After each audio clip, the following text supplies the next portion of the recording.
Greetings, fellow RotoBallers. Welcome back to The Checkdown. It is week 13. Joey Christopoulos, my co-host David Rispoli. We got Hawaiian shirts on because we did pretty good with our picks last week, and hope everyone had a great holiday. What's up, Dave? Let's dive into it. Joey, let's do it. I'm so excited about this show. So for this show, we're going to do things a little bit differently. We're going to be giving you all of our starts, all of our sits, and at the end of the show, folks, we're going to be giving you one player we think is absolutely going to smash this week, yet he's coming off his worst fantasy performance of the year. But before we get there, Joey, who's your first quarterback start of the week? Well, Dave, we're going to start with a little trivia. A very fun fact. Do you know who is leading the NFL in passing yards right now? Because he is our first start of the week. It's Derek Carr. He's got 3,414 passing yards. You didn't let me answer, and it's a good thing because he would have never come out of my mouth. Derek Carr, NFL passing yards leader versus the Washington football team this week. He's got 7 games with 296 plus passing yards this season, and he's going up against a Washington defense that has allowed the most fantasy points to quarterbacks this year, multi-TDs to 8 of their last 9 quarterbacks, 24 touchdowns in that span. They're allowing an average of 23.96 fantasy points to quarterbacks, and strangely, Dave, Raiders, football team, shootout, I like it. I'm calling a start for Derek Carr. What say you? Joey, I love the car. I love the car and the call. Couldn't get either word out just then. But I'll tell you who I'm going to start. I'm going back to the well. I don't care. He continues to burn me, and I can't stop loving him. Carson Wentz. It's more the matchup, but also a little bit of Carson Wentz. He's taken on Houston. And the good thing about Carson Wentz is it's very easy to tell when to stream. He does well against bad defenses. In his last 3 green light matchups, Joey, he has averaged 285 passing yards and 2.3 tutties. Houston, giving up the 8th most fantasy points to opposing quarterbacks. Green light, baby. And this sounds freaking wild saying this out loud, but since they've had Tyrod, they might make this game fairly competitive. They at least can put up some points and keep it a little bit of a shootout. Joey, we move on to our favorites, our tight ends, who we've actually been doing fairly well on. Who is your tight end start of the week?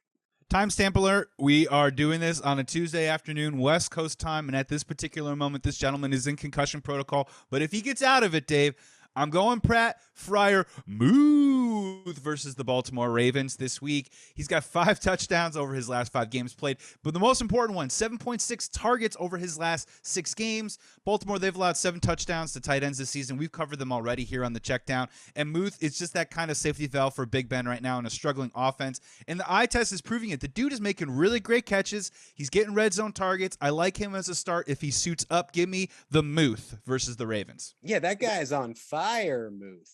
Okay, we moving right along, Joey. Oh, man, I missed you over this holiday day. It's good to have you back, bud. I'm in turkey form, rare turkey form. This guy is coming back from injury, and I really liked what I saw.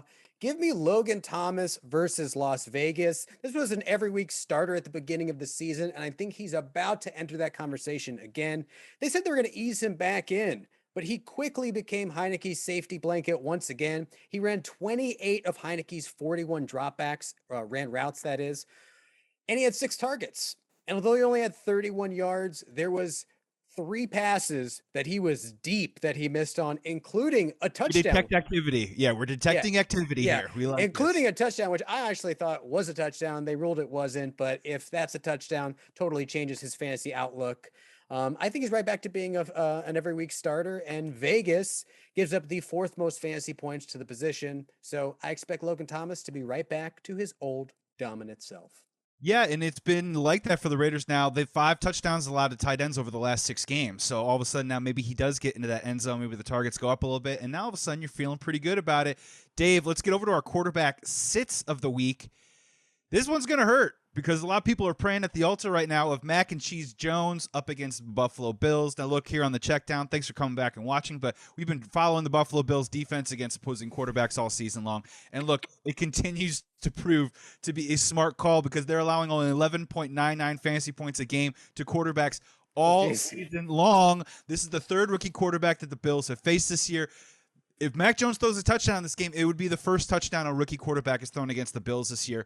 And I know everyone's saying, Mac Jones is God. He's better than Tom Brady. They're going to the Super Bowl. Well, from a fantasy perspective, though, it's not really quite like that. And he's probably the reason why he's still on a lot of waiver wires right now. He's posted 15 or fewer fantasy points in 6 games this year. And he's posted more. I think he's posted less than 12 to a red light. He hasn't posted more than 12 points to a red light matchup yet this season. This is as red as it gets. So Mac Jones, for me, he is a sit heading into week 13. Sorry, fans. Yeah, it's okay. Let's just stay with the last name Jones, Joey, because I know a lot of people out there have Aaron Rodgers as their quarterback. Yes. Jalen Hurts is banged up. We don't know if he's going to start at this point. So they're looking to their waiver wire, and all of a sudden they say, oh, look, a green light matchup. I'm jonesing right now. Look, What's happening? Danny doesn't throw too many dimes, is available, and he plays the Miami Dolphins, who give up the 6th most fantasy points to opposing quarterbacks.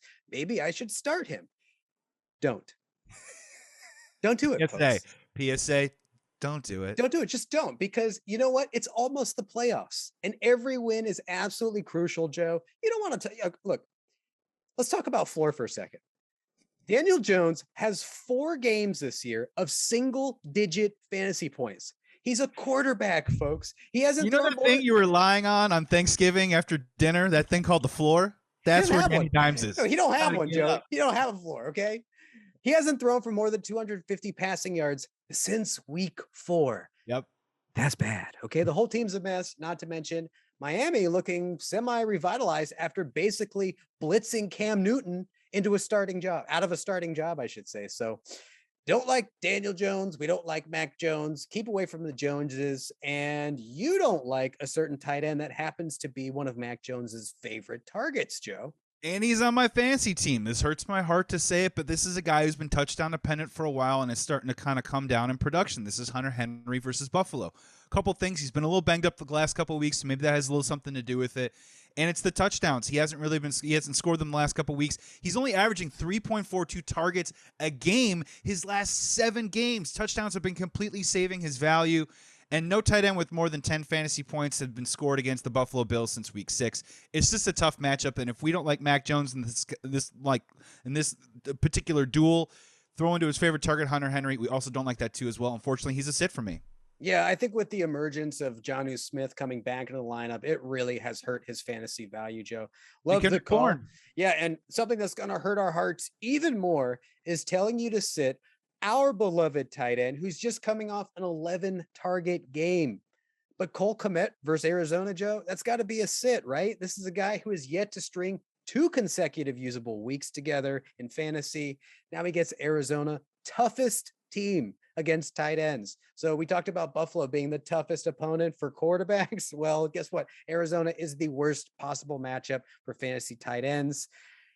And who's the quarterback? It's Tuesday, Dave, but who's the quarterback, right? So in that whole scenario, Nick Foles, maybe. I don't know.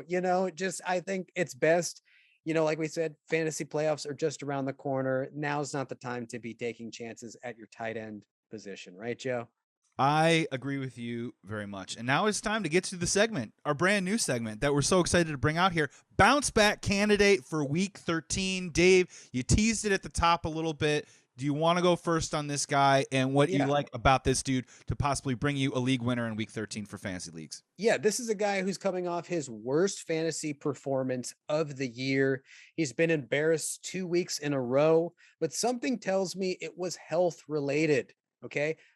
Big bounce back coming from Lamar Jackson, aka the chosen one, Joey. It's happening. This is the week. He needs to eat some soup and get a humidifier and whatever, because he just keeps getting sick. Let's stop. He just doesn't look right, honestly. I think he was, a little dehydrated. Maybe he needs to get some Gatorade, some good home cooking after a nice Thanksgiving meal. I'm talking big bounce back here. We know how talented this guy is. We know he's been the number 1 fantasy quarterback. And I'm just saying this may be a little bit more of a gut call, but it's also a little bit of a matchup, which you'll talk about. But I'm just feeling a big bounce up for Lamar Jackson. If you've been scared off him, this is not the week. Start your studs, put Lamar Jackson right back into that quarterback position. Dave, 3 weeks ago, we were talking about him for MVP, and what has he done since then? He's thrown 7 interceptions over his last 3 games, 9 over his last 5. I just think this is a great time to have a course correction there with a really, really talented player against the Steelers defense that, let's be honest, is a little bit in disarray. TJ Watt and Minka Fitzpatrick came back last week, and the Bengals absolutely throttled them. Now, Joe Burrow didn't really get you the best fantasy number in the world, but that was because Joe Mixon was running the ball. What does Lamar Jackson do? He does a both, right? And if you look over the last month, Justin Fields, 336 all-purpose yards against the Steelers. Justin Herbert, 472 all-purpose yards. Lamar Jackson, he's the all-purpose yards king. This is the time for him to get back in there. It's a huge division game, too, as well. And my final thought on it is the Steelers' offense has been struggling so much. Time of possession is going to be key in this game, and the Ravens could have the ball a lot in their hands, and that means it's in Lamar's hands. I like the bounce back. I found my stat, Joey, as you were talking. I thought I deleted all my Lamar Jackson stats, but I found it, Joey. In both games versus the Steelers, in his last 2 games versus the Steelers, Lamar Jackson has rushed for at least 65 yards. And we just saw them give up 165 to Joe Mixon. So, it's going to be Devonta Freeman, Lamar Jackson, and Lamar Jackson again, running the ball. Those are the fantasy points that you want on your fantasy team, is on the ground as much as through the air. It's week 13, the check down. We're all done here. Joey Christopoulos, my co-host David Rispoli. Follow me at Joey Sports Guy, at Tutty Guy. Thanks for watching. We'll see you next week. Go win that league.